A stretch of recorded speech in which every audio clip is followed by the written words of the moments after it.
Welcome. In front of me is a OPPO A2x, and today I will show you how you can import your contacts from your SIM card to the phone.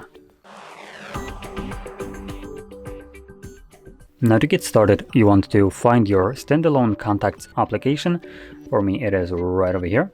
Simply tap on it, and this will then display all the contacts that you have on your, in this case I believe it's a Google account. So let's tap on it, and yep. So you can see it's a Google account. Additionally, we can also display contacts from our SIM card if that is something that we wanted to do.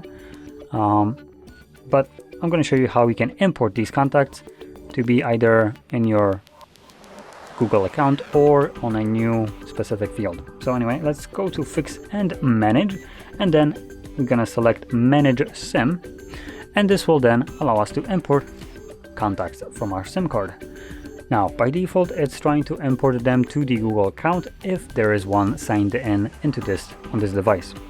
And as you can see, some of these contacts are grayed out and deselected. That's because the device is detecting that these contacts already exist on the said account. But if, for instance, I change the location, which I can do by tapping on a dropdown and selecting device, which wasn't previously present in the options, I can now import all the contacts because not all of them exist or none of them exist on the device. So from here we're going to click on import. It will also ask us the stupid question if we want to remove the contacts from our SIM card.